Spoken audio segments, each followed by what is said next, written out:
The moment she told me to stop being so perfect, I felt something inside me break. Not because she was angry. Not because she hated me. But because I realized that everything I had spent years becoming was the exact reason I was about to lose the person I loved. I stood there frozen, staring at her while the evening wind carried fallen leaves across the empty parking lot. The sun was disappearing behind the buildings, painting the sky in shades of gold and orange. It should have been beautiful. Instead, it felt like the end of something I had been desperately trying to save. Before we continue, if you believe kindness still matters, if you believe people deserve second chances, please take a moment to like this video, comment where you're watching from, share this story with someone who needs hope today, and subscribe to the channel for more emotional stories that touch the heart. I always thought being a good man was enough. Work hard. Be reliable. Never lie. Never disappoint people. Show up when you promise. Put others before yourself. That was the formula my father had taught me before he passed away when I was 16. Life isn't fair, he used to say. But your character is something nobody can take from you. I carried those words through every stage of my life. While other people made mistakes, I tried to avoid them. While others chased excitement, I chased stability. While others played games in relationships, I gave everything I had. At 29, I had a decent job, a small apartment, a reliable car, and a reputation for being dependable. People trusted me. Coworkers respected me. Friends called me whenever they needed help. But there was one thing I never seemed to get right. Love. Every relationship followed the same pattern. Women would initially admire how caring I was. Then, somehow, things would slowly fade. They never accused me of cheating. They never called me cruel. They never said I wasn't enough. Instead, they all said variations of the same thing. You're amazing. You deserve someone better. It's not you. It's me. The words sounded comforting. But hearing them over and over eventually became its own kind of heartbreak. Then I met Emma. I wasn't looking for love when it happened. I was standing in line at a small coffee shop near my office when the woman in front of me accidentally dropped her wallet. Cards and receipts scattered across the floor. Without thinking, I bent down and helped collect everything. When I handed the wallet back, she smiled. It wasn't the kind of smile people give out of politeness. It was warm. Genuine.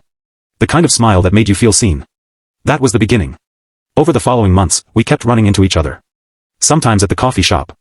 Sometimes in the nearby park. Sometimes completely by accident. Or at least that's what we both pretended. Eventually, one conversation turned into another. Then dinners. Then weekend walks. Then long phone calls that stretched late into the night. For the first time in years, loving someone felt easy. Emma wasn't perfect. She was stubborn. She overthought everything. She had a tendency to bottle up emotions until they exploded. But she was real. And somehow, that made her beautiful. I fell in love with every imperfect piece of her. The way she laughed too loudly during movies. The way she talked to strangers like they were old friends. The way she always rooted for underdogs. The way she never pretended to be someone else. For nearly a year, everything felt like a dream. Until the cracks began appearing. At first, they were small. She would become distant for no obvious reason. Sometimes she seemed frustrated when I surprised her with thoughtful gestures. Other times she looked uncomfortable when I praised her. I assumed she was stressed. Everyone goes through difficult periods. So I tried harder. I brought flowers more often. I planned thoughtful dates. I listened carefully whenever she talked about work. I made myself even more available. And somehow, the harder I tried, the further away she seemed to become. One night, I found her sitting alone on a park bench overlooking the river. The city lights reflected across the water. Cars passed in the distance. The air felt heavy. She barely looked at me when I sat beside her. For several minutes, neither of us spoke. Then she finally whispered something that changed everything. She said she didn't understand why I stayed. At first, I thought I misunderstood. She continued. She talked about her mistakes. Her failed relationships. The times she pushed people away. The walls she built whenever she got scared. Then she looked at me with tears forming in her eyes. She said I acted like I didn't see any of it. Like I only saw the best version of her. Like I had created a perfect image in my mind that wasn't real. I listened carefully. And for the first time, I realized what she was trying to tell me. She wasn't upset because I loved her. She was afraid because I loved her too perfectly. Every mistake she made, I immediately forgave. Every flaw she revealed, I dismissed. Every argument ended with me apologizing even when I wasn't wrong. I thought I was protecting our relationship. But from her perspective, I wasn't being honest. I wasn't showing my own frustrations. My own fears. My own imperfections. I was trying so hard to be the ideal partner that I had stopped being a real person. That realization hit harder than any breakup ever could. Over the following weeks, things became increasingly tense. Neither of us knew how to fix what was broken. I tried giving her space. She tried opening up more. But the distance remained. Every conversation felt careful. Every interaction felt fragile. Then came the evening that changed everything. We met outside her apartment after a difficult week. I had spent days thinking. Reflecting. Questioning everything. For once, I decided I wasn't going to fight. I wasn't going to convince her to stay. I wasn't going to prove my worth. If she wanted to leave, I would respect her decision. When she arrived, her eyes looked tired. Like she hadn't slept. We talked for a while. The conversation moved in circles. Neither of us seemed capable of reaching the truth. Then suddenly, she looked directly at me. The frustration in her voice surprised me. She said she needed me to stop being so perfect. The words landed like a punch. Not because they were cruel. Because they were true. For years, I had worn perfection like armor. I thought if I made no mistakes, nobody could hurt me. If I always did the right thing, nobody could leave. If I became indispensable, nobody would walk away. But life doesn't work like that. People don't connect through perfection. They connect through honesty. Through vulnerability. Through shared struggles. For the first time in my life, I stopped pretending. I admitted I was exhausted. I admitted I was scared.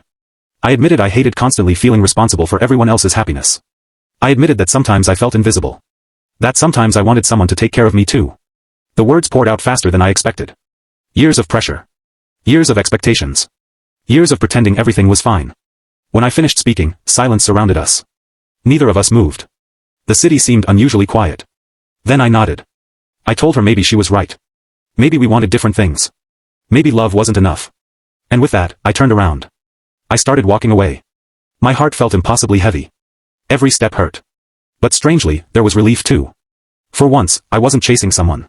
For once, I wasn't trying to earn love. For once, I was letting go. Then it happened. A hand wrapped around mine. Warm. Trembling. Desperate. I stopped walking. Slowly, I turned around. Emma was standing there. Tears streamed down her face. She wasn't holding my hand to stop me from leaving because she needed perfection. She was holding it because she finally saw the real me. And I finally saw the real her. Neither of us were heroes. Neither of us were flawless. We were simply two imperfect people terrified of losing each other. That night changed everything. Not instantly. Not magically. Relationships rarely work that way. The months that followed were difficult. We argued more honestly. We shared fears we had hidden for years. We stopped pretending. Some conversations ended in tears. Others ended in laughter. But all of them brought us closer. Because for the first time, we weren't performing. We weren't trying to impress each other. We were simply being ourselves. One evening nearly a year later, we returned to that same riverside park. The same bench. The same city lights. The same water reflecting the stars. As we sat together, Emma leaned her head against my shoulder. Neither of us spoke for a while. The silence felt comfortable. Safe. The kind of silence that only exists between people who truly know each other. I thought about the man I used to be. The man who believed perfection was the path to love. The man who spent years trying to become someone nobody could reject. And I realized something important. The people who truly love you don't need perfection. They need honesty. They need authenticity. They need the version of you that exists beneath the masks. The version that gets scared. The version that makes mistakes. The version that sometimes struggles.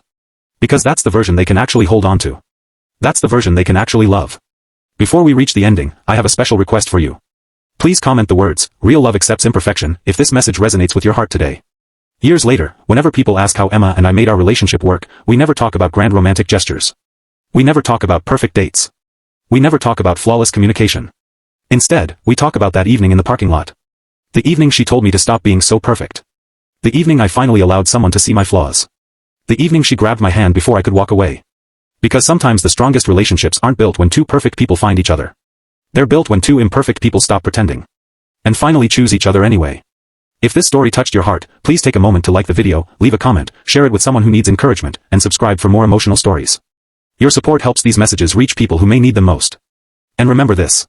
The right person won't love you because you're perfect. They'll love you because you're real. And sometimes, being real is the bravest thing you'll ever do. The end.